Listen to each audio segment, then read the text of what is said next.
Ngayong adlaw nga pala ay andito ang aking pinsan at namasyal dito sa Mandaluyong dahil nga may kinuwang padala na galing probinsya. At sobrang akong lipay-lipay dito dahil sobrang tagal na namin di nakita na pinsan ko na to dahil alam mo naman sobrang busy din sa trabaho niya at medyo malayo-layo din. Di ngayon lang kami nagkataon na magkita dito sa Mandaluyong.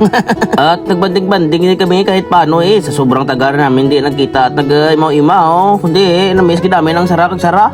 Kung excited ka matapos ang video na to, ate, dali, maway kami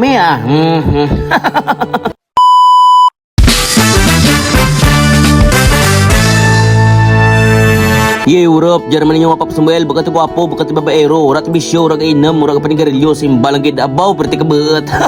Ngayong adlaw nga ay may bisita tayo at ito yung pinsan ko na si Jim Glornig na at inutusan pa kami na tayo namin dito na bakal-bakal ka mo ng doon, ragan natin para may pagkain tayo dito kay paray mo boknoy. At hindi na kami nagpatumpik-tumpik pa labas na kami dayon at paglabas nga namin dito, nakasalubong pa namin si Tita Minda. At sa hindi pala nakakilala kay Tita Minda, ati nanay ni ninyo Murira nga tropa din natin Ate, fast forward tayo, andito na kami sa mga taas ng oras na to at papunta tayo doon sa mga pinagbibilan natin ng baboy tsaka mga gulay-gulay doon sa bandang dulo para matula kita. Ngayong araw nga kasi magluto kami ng munggo at kagad na kami nag-aakyat sa taas para magbili ng mga ricados ng lutuin namin At sa hindi katagalan na pagpapanaw namin at narating na namin yung munting palengke dito sa taas na pinagbibilan namin palagi ay hindi naman gaano kalayuan rapit lang man mo, hindi naman takas ko At kagad na rin tumingin dito si Pakas kung anong babaklan niya. Hindi naman tayo makapag-decide na hindi naman atin ng kwartang babakal dito. At nung nakapag-decide na ate, kagad nag-chop si kuya ng maliit yan kinilo niya doon ate. Painatugtak lang namin ng ganon lang kaliit kasi para matuptupan sa amin tatlong maya at hindi kami magagawan. At nang matapos na yung tuktok Kerns ate, kagad na rin binayaran ni Pakas dito para magbakal kami ng mga lamas niya dito sa gilid lang rin hindi lang nga mapano pati mo sa marayo ito pre may dyan masarapit. At kagad na rin pinilian ni Pakas dito kung ano yung pwedeng lamasers na pwedeng baklin po lakot dun sa munggo natin mamaya. Ate, yung unang pinurot niya nga dito, tarong ni tirong talaga yung inuna niya. Grabe naman Pakas do, insulto nakan niya nga. At kagad niya na pinurot dito ang Bombay magiging butang to sa may berde nga bertangan. At kagad na rin namin binila ng dahon ng marguso ito ate, kung sa Tagalog pa karang dahon ng palaya. Depende sa pag-intindi yung tenyura.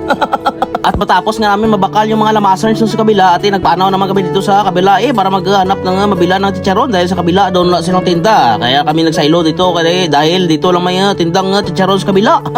Ate, pag-abot nga namin dito, kagad na rin minangkot si ate ko na tagpira chicharon na ate, pagambal nga 40 ate, del naman Pakas. Ate, matapos nga namin nabakal ng lahat-lahat na yun ate, kagad na rin kami nagsalida pa uli para maluto na to lato nung para krunay kundi magutom na tangurong ko na ate, dasig lang man yung pagpadapanaw namin dito kasi sobrang lapit lang rin naman, di naman gaanong kalayuan pag baba nga namin dito di lang madali buhay rating na kami dito sa may gate naman ate, piragi di mo cry. At may sinagudan nga si Teo dito na rabbit ate, yan yung kanyang baby dahil sa ngayon wala pa siyang sariling baby At pagkaabot nga namin dito ate, kagad ko na tinadya sa kanya yung lutuin niya lang nga kami pa mga luto cry kami rin nagbakal tos babaw tinunto ito na rag na numi. Ate, kagad niya rin natinder dito kagin bay-bay yung kutsilyo na dito dahil yung baboy na to itukay niya pa ng maliliit niya para matuptupan kami mamaya kasi sabi niya hindi lang naman tayo kakain at may iba pa mamaya na darating ko na gusto nila kumain ate, hindi na sila magpili ko na di ang bahol kagamay parehasa natin tuktok na.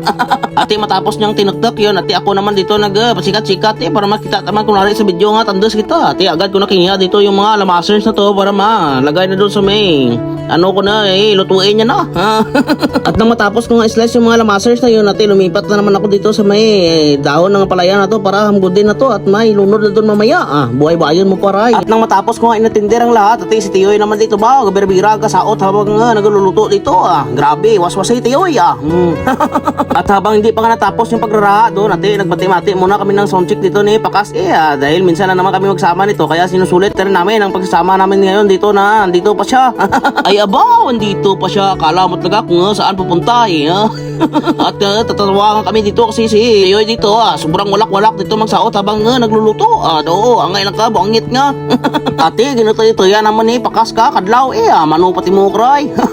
Ate, matapos ngayon pagsaot-saot niya na yun, ate kagad niya tinignan yung nira na dito eh, kung pwede rin ng kalduhon. Ano pa mo ginahulat kaya gabarak rin nga, busong ta ka dya. Ate, kagad na rin pusa-pusa itong mga baboy eh, kung na pwede rin. Ate, hambal na awat pa ate, lat-latan ta naman ate, pero pinutos rin bago butang ka mga lamasers. At sa hindi ka buhayan ate, nalagay niya rin dito yung mga lamasers kaga mga chicharoners na to, ate kagad na rin butang ka mga parnakots eh, para kumplito ricados ron. At sa hindi kabuhayan natin nagsandok na si Tio dito kasi hiraan ko nga niraan niya ate kagad ako nagtawa eh kakabutang na ng mga lamasers na yun igo maya maya luto na agad. Ate ura naman taka naga patupik-tumpik pa eh kagad rin taka na kumuha ng mga mangkok ko dito kaga pinggan para sarok rin dito at kumaan na rin ano pati mo ko day. At pagkatapos ko magsarok ate bulas naman si Pakas dito eh para siya naman yung makita dito sa video sandok-sandok ng kanyang kakalduhin ate maya maya pa kumuha na rin si Tio dito ng ilo para mamaya pagtapos namin kumain namin inom namin ng tubig kasi sobrang lamig.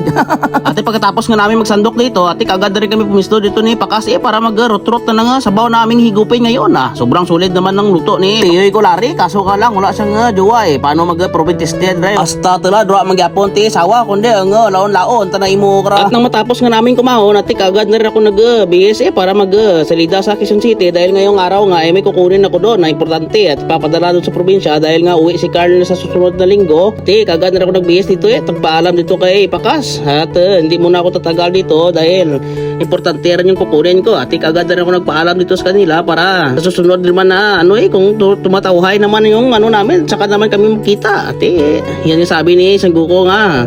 Hanggang dito na lang. Paalam.